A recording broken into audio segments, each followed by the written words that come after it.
concerns for the future of women's sports and women's pool, because we have stories of 18-year-old snooker players and pool players that are practicing 8 hours a day and already feel like they're not good enough, and that there's a level they're expected to reach now that's unreachable, to be honest with you, because it doesn't matter how much practice a female puts into the sport.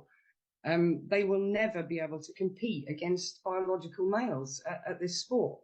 I think the unfairness is clear. Everybody can have a competitive advantage. My opponent has quoted as saying recently that she feels she's improved to such a high level due to having her own table and getting coaching and playing lots of hours. Well, there are lots of women that do have those advantages, and we accept that we have competitive advantages and competitive disadvantages. Like, my back is bad, so I have a competitive disadvantage.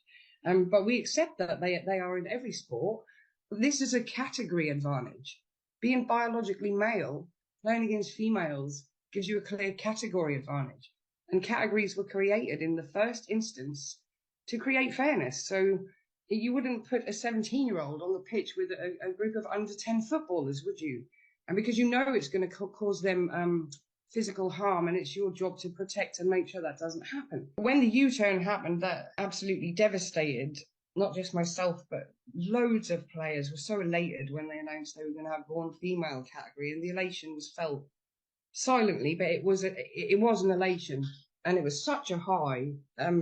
Finally, we're getting somewhere with this, and then 8 weeks later, when they U-turned it, I haven't drunk for 3.5 years, and I was very, very close to buying a bottle of vodka. Sorry, on that occasion, and sorry, I don't want to get upset, and I didn't even want to talk to my partner or my son for shove myself away, and I just cried and cried and cried, and I just felt that I couldn't be the only one who felt this kind of emotion about it, because whenever you play a transgender player, you know that in your heart, even if you win, it doesn't make any difference. It's unfair. It's completely unfair. So it's really difficult, and that was, quite frankly, the most difficult thing I've ever done in my entire life, was to walk away from a final that is only the 4th final I've ever been in, and to walk away from that was extremely difficult. And I've never even conceded